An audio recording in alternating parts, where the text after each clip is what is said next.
Assalamualaikum warahmatullahi wabarakatuh. Perkenalkan, nama saya Ibu Widayanti. Saya mahasiswa Magister Sains Manajemen Fakultas Ekonomika dan Bisnis Universitas Gadjah Mada. Pada kesempatan kali ini, saya akan mempresentasikan proposal tesis saya yang berjudul Pengaruh Kapabilitas Manajerial Dinamis terhadap perubahan penjualan UMKM dengan penyesuaian strategi sebagai variabel mediasi dan logika dominan sebagai variabel moderasi. Tesis saya ini dibimbing oleh Bapak Amin Wibowo, MBA PhD. Adapun hal yang melatar belakangi saya dalam melakukan penelitian ini adalah fakta di mana UMKM memiliki peran yang besar terhadap perekonomian, baik di negara maju maupun di negara berkembang. Di Indonesia sendiri, UMKM berperan cukup signifikan, di mana pangsa pasar UMKM mencapai 99,99% dari seluruh pelaku usaha di Indonesia. UMKM berjumlah 64,2 juta dan menyediakan 99% dari total lapangan kerja. UMKM juga menyerap 97% angkatan kerja. Pada PDB sendiri, UMKM di Indonesia berkontribusi antara 56 hingga 59%. Kendati demikian, UMKM berjuang untuk bersaing dalam lingkungan yang sangat dinamis. Menurut Han et al. Tahun 2018, di negara berkembang, karena lingkungan yang sangat fluktuatif serta persaingan yang ketat, yang mengglobal, dan perubahan yang terjadi dengan cepat, sehingga UMKM menghadapi kesulitan dalam memanfaatkan kemampuan manajerial yang ada untuk mengeksplorasi pasar baru. Dengan demikian, kemampuan UMKM untuk bersaing adalah hal yang sangat penting untuk kita diskusikan. Dalam pencapaian keunggulan kompetitif merupakan fokus utama pada manajemen strategik, yaitu bagaimana perusahaan menggunakan strategi yang tepat untuk menciptakan dan mempertahankan keunggulan kompetitif. Adapun beberapa ilmuwan telah memaparkan berbagai teori untuk mencapai keunggulan kompetitif. Antara lain competitive positioning view yang dikemukakan oleh Porter dengan adanya Porter's Framework 1980. CPV atau CPV menjelaskan bahwa untuk mencapai keunggulan kompetitif yang berkelanjutan, perusahaan harus mampu mengimplementasikan strategi yang dapat diterima oleh lingkungan eksternal perusahaan itu sendiri. Sedangkan menurut resource-based view, keunggulan kompetitif yang berkelanjutan bergantung pada kepemilikan sumber daya yang spesifik. RBV dikembangkan oleh Wennerfeld, Planelt, dan Peteraf.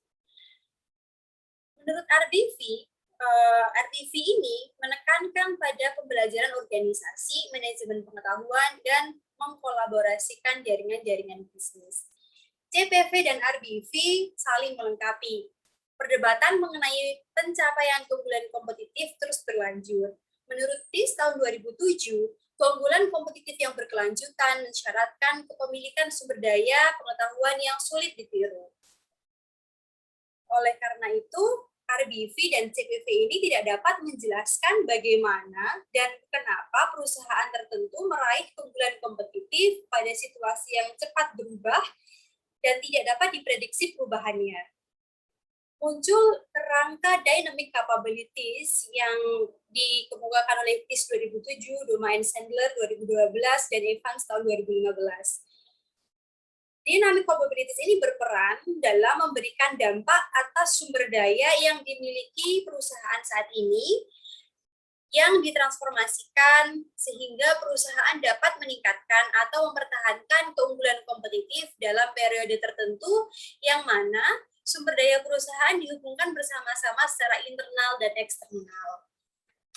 Dynamic capabilities atau kapabilitas dinamis menekankan pada dinamika pasar dan efek transformasional dari sumber daya.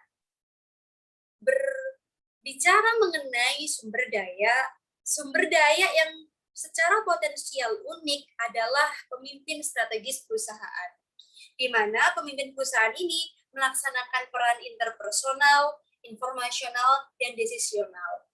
Menurut Adner dan Helfat tahun 2003, menyatakan bahwa untuk mencapai keunggulan kompetitif, maka para pemimpin harus memiliki kapabilitas manajerial dinamis yang dapat membantu manajer untuk mengambil keputusan dan mendesain strategi yang tepat. Dengan adanya pandemi COVID-19, menurut LIPI tahun 2020, kinerja penjualan UMKM menurun. Sekitar 94% UMKM mengalami penurunan penjualan akibat wabah COVID-19. Sedangkan bagi perusahaan termasuk UMKM harus beradaptasi untuk memenangkan persaingan atau sekedar bertahan hidup. Dengan demikian, permasalahan penelitian yang saya angkat dalam penelitian ini adalah pertama, pemimpin strategis UMKM yang seringkali merupakan pemilik UMKM itu sendiri memiliki peran yang sangat dominan dalam pencapaian keunggulan kompetitif. Kedua, apabila ingin mencapai keunggulan kompetitif, yang paling penting adalah pemilik UMKM atau manajer itu harus memiliki kapabilitas manajerial dinamis, di mana kapabilitas manajerial dinamis berpengaruh positif signifikan terhadap keunggulan kompetitif UMKM di negara berkembang. Selanjutnya, dengan adanya pandemi COVID-19, ada perusahaan harus melakukan penyesuaian strategis, di mana penyesuaian strategis ini dibutuhkan untuk merespon guncangan, baik yang berasal dari perubahan permintaan, penawaran, regulasi, maupun inovasi menurut Argries tahun 2018. Namun demikian, seorang manajer tersebut juga memiliki logika dominan atau filter terhadap informasi dan orientasi pembelajaran, di mana logika dominan ini memberikan dasar yang kuat untuk meningkatkan kinerja manajer.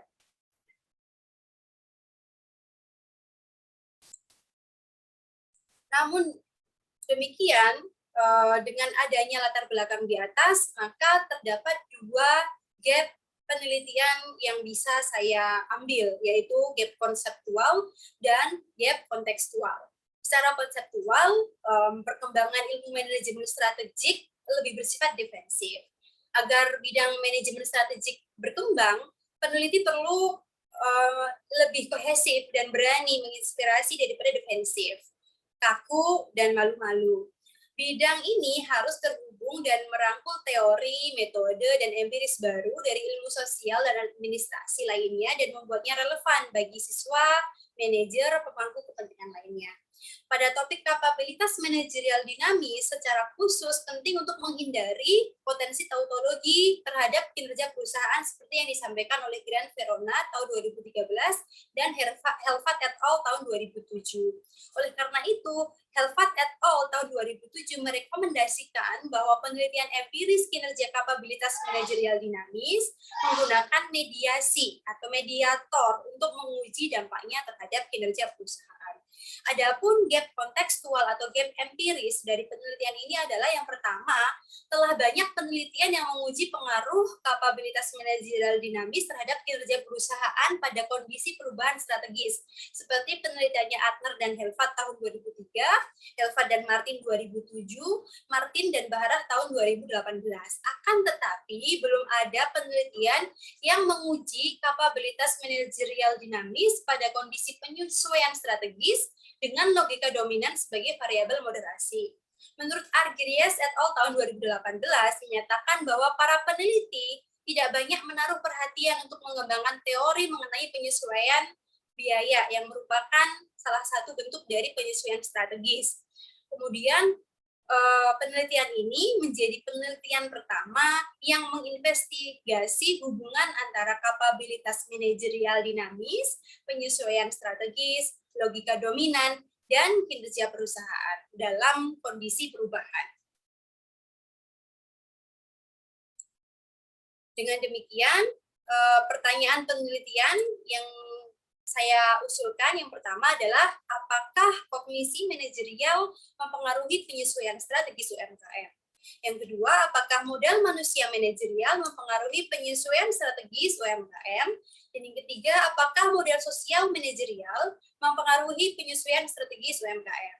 Dan yang keempat, apakah penyesuaian strategis memediasi hubungan antara kapabilitas manajerial dinamis dan perubahan penjualan UMKM? UMKM. Yang kelima, apakah logika dominan memoderasi hubungan antara kapabilitas manajerial dinamis dan penyesuaian strategis. Dan yang terakhir, pertanyaan penelitian ini adalah apakah variabel demografis seperti usia, jenis kelamin, dan lama bekerja mengontrol hubungan kapabilitas manajerial dinamis dan perubahan penjualan pada kondisi penyesuaian strategis. Dengan demikian, tujuan penelitian ini menjawab pertanyaan penelitian. Yang pertama, menguji pengaruh kognisi manajerial terhadap penyesuaian strategis UMKM. Yang kedua, menguji pengaruh modal manusia manajerial terhadap penyesuaian strategis UMKM. Yang ketiga, menguji pengaruh modal sosial manajerial terhadap penyesuaian strategis UMKM. Yang keempat, menguji pengaruh mediasi penyesuaian strategis terhadap hubungan antara kapabilitas manajerial dinamis dan perubahan penjualan UMKM. Yang kelima, untuk menguji pengaruh moderasi logika dominan terhadap hubungan antara kapabilitas manajerial dinamis dan penyesuaian strategis. Dan yang terakhir, menguji pengaruh kapabilitas manajerial dinamis terhadap penyesuaian strategis pada manajer dengan usia, lama bekerja sebagai manajer, dan pendidikan yang berbeda. Adapun teori yang digunakan adalah 3. Yang pertama, kompleks adaptive system. Teori ini dibutuhkan ya, karena dari teori ini memaparkan bahwa dibutuhkan sebuah sistem untuk merespon lingkungan yang semakin kompleks dengan impor sumber daya dari luar dan bertukar sumber daya untuk mencapai kesesuaian. Manajer memiliki peran yang sangat penting di sini. Kemudian teori yang kedua yaitu resource based view, di mana resource based view ini menyatakan bahwa sumber daya dan kemampuan yang kompleks secara sosial yang jarang dan difficult to imitate atau sulit untuk ditiru menjadi sumber daya yang dapat mempertahankan keunggulan kompetitif. Beberapa organisasi keperilakuan dan human resource scholar secara mendalam memahami sumber daya individu dan organisasi yang kompleks secara sosial untuk mempertahankan keunggulan kompetitif. Dan yang ketiga, konsep dynamic managerial capabilities. Konsep ini dikembangkan oleh Adler dan Helfat tahun 2003 pertama kali, kemudian ada peneliti-peneliti lain yang mengembangkan seperti Helfat, Martin gitu tahun 2007, dan Martin dan Bahrah tahun 2017. Keputusan manajerial memiliki efek mendalam pada kinerja perusahaan. Dalam kondisi pasar yang tidak pasti, manajer harus berpikir mengenai tindakan yang benar. Nah, kapabilitas manajerial dinamis membantu manajer mengambil keputusan yang benar dan merancang strategi perusahaan. Kemudian, pengembangan hipotesis dalam penelitian ini yang pertama, bahwa kapabilitas manajerial dinamis mengacu pada satu set sumber daya manajerial yang mendasari, yaitu kognisi manajerial, modal sosial manajerial, dan modal manusia manajerial, menurut Adler dan Helfat tahun 2003. Kognisi manajerial ini terdiri dari model mental dan keyakinan, proses mental, dan emosi. Penelitian menunjukkan bahwa ketika seorang manajer dihadapkan pada perubahan dalam konteks sumber kapasitas untuk mentransfer pengetahuan ke konteks yang berbeda, meningkat dalam jangka panjang. Implikasinya, manajer dengan pengalaman sebelumnya dalam mengubah pasar dan organisasi lebih cenderung telah mengembangkan struktur pengetahuan yang dapat mereka terapkan dalam berbagai konteks. Nah, hasil penelitian Han tahun 2018 menunjukkan bahwa kemampuan kognitif atau kognisi manajerial berpengaruh positif signifikan terhadap keunggulan kompetitif UMKM di negara berkembang. Dengan demikian muncul hipotesis pertama atau H1, yaitu kognisi manajerial berpengaruh positif terhadap penyesuaian strategis. Yang kedua, hipotesis yang kedua ini modal sosial manajerial. Modal sosial manajerial merupakan salah satu komponen dari kapabilitas manajerial dinamis ya. Kapabilitas manajerial dinamis ini 3 hal yang mendasarinya. Nah, modal sosial manajerial terdiri dari niat baik yang berasal dari hubungan baik formal maupun non-formal yang dimiliki manajer dengan orang lain dan dapat digunakan untuk memperoleh sumber daya dan informasi. Dengan demikian, hubungan kerja formal dan informal memberikan manajer saluran informasi yang dapat membantu dalam mencapai atau membuat atau merumuskan peluang baru. Hasil penelitian Han tahun 2018 menunjukkan bahwa modal sosial manajerial berpengaruh positif terhadap keunggulan kompetitif UMKM di negara berkembang. Dengan demikian, muncul hipotesis yang kedua, yaitu modal sosial manajerial berpengaruh positif terhadap penyesuaian strategis UMKM. Terus yang ketiga, modal manusia. Modal manusia ini mengacu pada keterampilan dan pengetahuan yang dipelajari, yang dikembangkan individu melalui pengalaman, pelatihan, dan pendidikan mereka sebelumnya. Beberapa modal manusia manajerial dikhususkan untuk tim, unit area fungsional, teknologi, perusahaan dan industri tertentu, dan pengetahuan lainnya yang bersifat umum. Semua bentuk modal manusia manajerial dapat bermanfaat bagi perusahaan. Seperti yang dicatat oleh Campbell, Koff, dan Chris Kinsey tahun 2012, di mana modal manusia tidak perlu spesifik ya untuk menciptakan nilai bagi sebuah organisasi.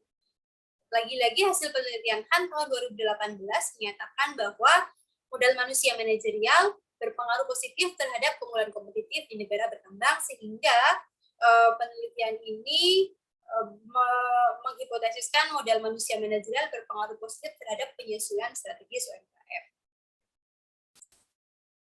Kemudian yang keempat, secara khusus menurut Grant dan Verona tahun 2013 dan Helfat et al. Tahun 2007, perlu untuk menghindari potensial tautologi ya untuk mengukur kapabilitas manajerial dinamis sebagai kinerja perusahaan atau sebagai anteseden dari kinerja perusahaan. Oleh karena itu, Helfat et al. Tahun 2007 merekomendasikan bahwa penilaian empiris kinerja kapabilitas dinamis dari semua jenis ya menggunakan proses dua langkah dengan menggunakan variabel perantara atau variabel mediasi. Ini menurut Helfat dan Martin tahun 2015. Pendekatan kapabilitas manajerial dinamis memungkinkan peneliti untuk mengukur hasil kinerja objektif. Suatu perubahan dalam lingkungan pasti menghasilkan perubahan dalam tingkat kesesuaian antara organisasi dan lingkungan, misalnya jaringan di mana mereka beroperasi. Nah, menurut Porter, Rifkin 2000, Wang and Sever tahun 2014 menyatakan bahwa perusahaan sering terpicu untuk melakukan reposisi ketika industri di mana mereka bersaing mengalami guncangan permintaan, penawaran, inovasi, dan regulasi. Nah, dalam menanggapi guncangan, dibutuhkan pemimpin perusahaan untuk memutuskan di mana dan bagaimana mereposisi berdasarkan penilaian biaya penyesuaian sendiri relatif terhadap biaya penyesuaian pesaing, menurut Argies et al. Tahun 2015. Sehingga muncul H4, di mana penyesuaian strategis memediasi hubungan antara kapabilitas manajerial dinamis dan perubahan penjualan UMKM. Kemudian hipotesis yang kelima di sini adalah berkaitan dengan peran logika dominan sebagai variabel moderasi. Kor dan Mesko tahun 2013 berpendapat bahwa 3 elemen kemampuan manajerial dinamis juga sangat terkait dengan gagasan logika dominan manajerial dan menjadi input kunci dalam membentuk logika dominan. Logika dominan manajer ini mengacu pada cara manajer mengkonseptualisasikan bisnis dan membuat keputusan alokasi sumber daya yang penting, baik itu teknologi, pengembangan produk, distribusi, periklanan, atau dalam manajemen sumber daya manusia. Menurut Prahalat dan Betis tahun 1986. Kemudian logika dominan mewakili pandangan manajemen tentang dunia, di mana perusahaan berdiri dalam lingkungan bisnisnya dan apa yang seharusnya dilakukan. Logika dominan adalah artikulasi dari keyakinan strategis mendasar, asumsi, dan niat dari CEO dan manajemen senior. Nah, diskusi pada konsep kapabilitas manajerial dinamis yang telah dilakukan oleh para peneliti menyoroti pentingnya kemampuan manajerial dinamis sebagai mekanisme kunci untuk mencapai kesesuaian antara kompetensi perusahaan dan kondisi lingkungan yang berubah, menurut Adler dan Helfat tahun 2003, Bergen dan Peter Ak 2002, dan juga Sirmon dan Heath tahun 2009. Peran manajer dalam hal ini adalah dengan mendefinisikan kembali batas-batas pertumbuhan dan peluang perusahaan dan dengan mendesain ulang posisi kompetitifnya dalam lingkungan yang berubah. Berdasarkan ini, peneliti menyusun H5, yaitu logika dominan memoderasi hubungan antara kapabilitas manajerial dinamis dan penyesuaian strategis. Berikut ini adalah model konseptual yang digunakan oleh peneliti. Yang pertama, kapabilitas manajerial dinamis memiliki 3 indikator menurut Elva dan Martin tahun 2003, yaitu modal manusia manajerial, modal sosial manajerial, dan kognisi manajerial. Kemudian, variabel perantara atau variabel mediasi dalam penelitian ini adalah penyesuaian strategis dan dan consequence atau Y dalam penelitian ini adalah perubahan penjualan. Perubahan penjualan ini dipilih karena perubahan penjualan ini representatif dari kinerja perusahaan dalam kondisi perubahan seperti yang disarankan oleh Martin dan Bahrak tahun 2018. Dan juga logika dominan di sini merupakan variabel moderasi hubungan antara kapabilitas manajerial dinamis dan penyesuaian strategis. Adapun variabel penelitian dalam penelitian ini adalah variabel dependennya perubahan penjualan, variabel independennya kapabilitas manajerial dinamis yang terdiri dari 3 hal, yaitu modal manusia manajerial, modal sosial manajerial, dan kognisi manajerial. Dan juga variabel mediasi yang digunakan dalam penelitian ini adalah penyesuaian strategis, variabel moderasinya adalah logika dominan, dan variabel kontrolnya adalah usia bekerja dan pendidikan manajer. Adapun definisi operasional dari masing-masing variabel, yang pertama, perubahan penjualan yang dimaksud adalah perbedaan antara penjualan perusahaan di periode tertentu. Menurut sumbernya adalah Nelmida dan Senegal tahun 2016. Kemudian variabel independen yang pertama atau variabel independen, memang hanya ada satu variabel independen dalam penelitian ini, yaitu kapabilitas manajerial dinamis. Kapabilitas manajerial dinamis ini adalah kemampuan manajer untuk membuat, memperluas, atau mengubah basis sumber daya suatu organisasi yang berasal dari 3 faktor yang mendasari, yaitu modal manusia, modal sosial, dan kognisi manajerial. Faktor-faktor ini secara terpisah dan dalam kombinasi mempengaruhi keputusan strategis dan operasional manajer. Definisi ini diambil dari Correa et al. Tahun 2018. Kemudian yang secara lebih rinci, peneliti juga memaparkan definisi operasional dari modal manusia manajerial. Apa itu modal manusia manajerial? Modal manusia manajerial atau human capital manajerial itu mencakup repertoire keterampilan dan pengetahuan manajer yang dibentuk oleh pendidikan dan pengalaman pribadi dan profesional mereka. Kemudian modal sosial manajerial adalah melibatkan kemampuan manajer untuk mengakses sumber daya melalui hubungan dan koneksi. Hubungan jaringan formal dan informal manajer membantu memperoleh sumber daya yang penting dan memberikan informasi penting untuk pengambilan keputusan. Kemudian yang dimaksud dengan kognisi manajerial adalah suatu sistem yang terdiri dari sistem kepercayaan dan model mental yang digunakan manajer untuk pengambilan keputusan. Kognisi manajerial dibentuk oleh pengalaman pribadi dan profesional dan interaksi manajer dalam jaringan internal maupun eksternal. Selanjutnya, yang dimaksud dengan penyesuaian strategis sebagai variabel mediasi, di sini memiliki 3 indikator, yaitu penyesuaian biaya pada aset, penyesuaian biaya pada kapabilitas, dan penyesuaian biaya pada pengetahuan.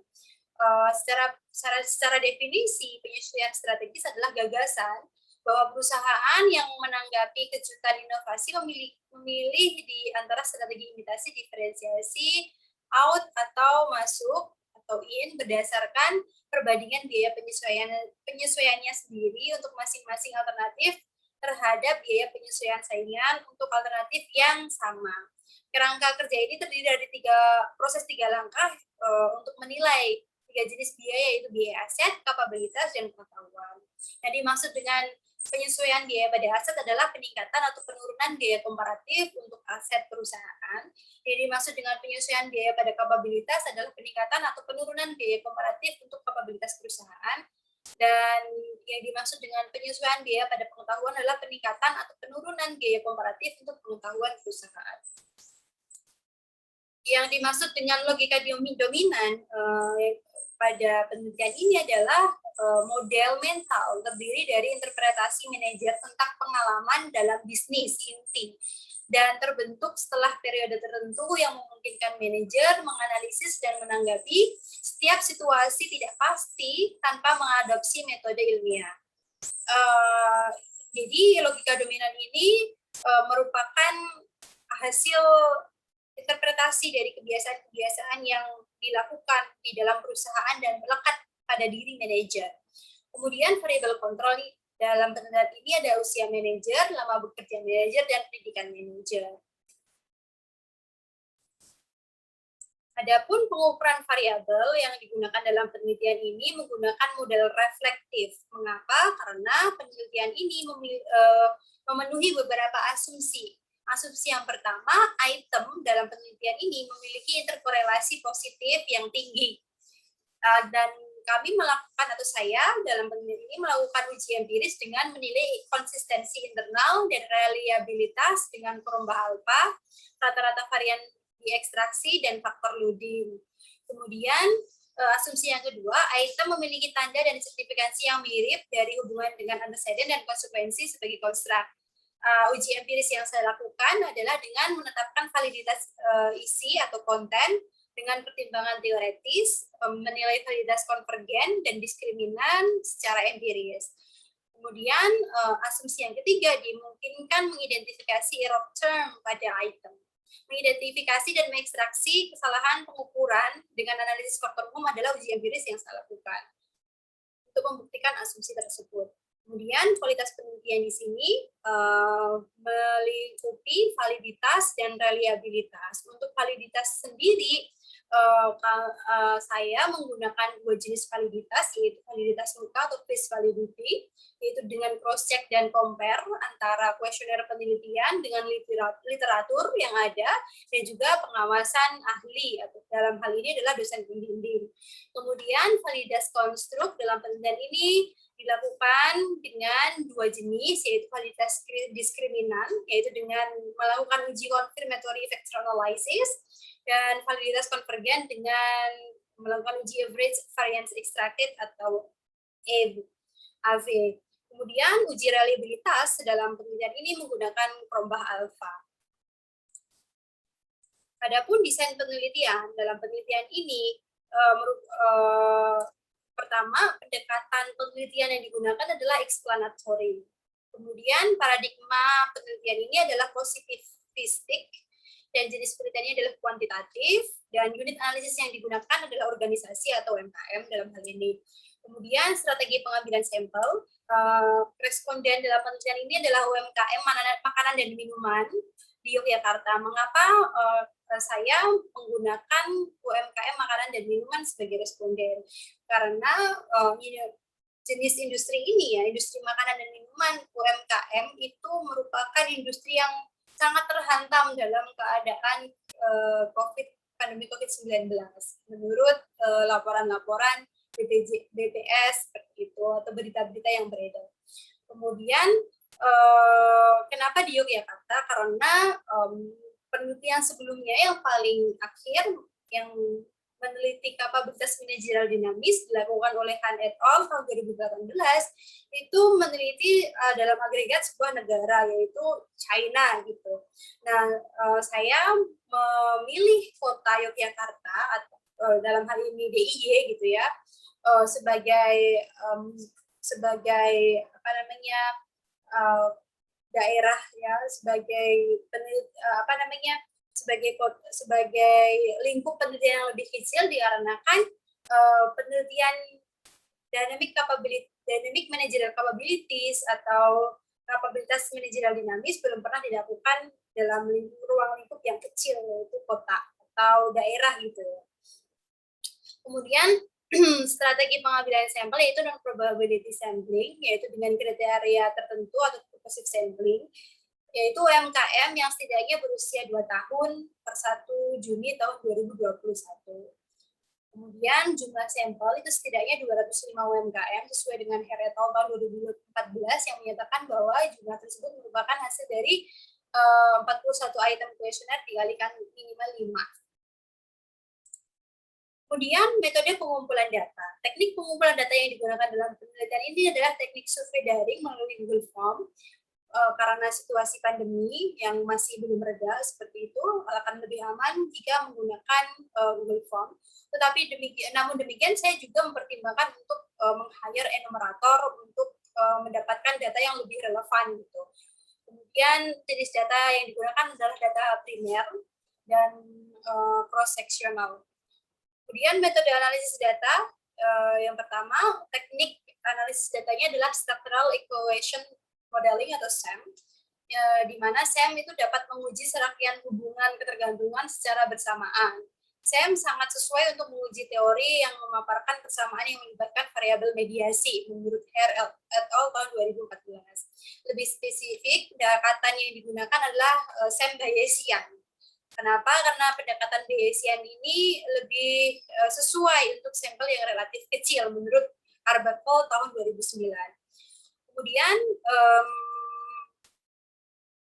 menurut Woody tahun 2011 juga menyatakan bahwa Bayesian SEM based approach meskipun belum banyak diteliti, tampaknya menghasilkan hasil yang cukup sebanding dengan bootstrap yang biasanya terkoreksi atau bias corrected bootstrap. Adapun piranti lunak yang digunakan adalah AMLOS. Demikian presentasi saya atas proposal tesis. Saya ucapkan terima kasih atas perhatiannya. Saya akhiri presentasi saya. Wassalamualaikum warahmatullahi wabarakatuh.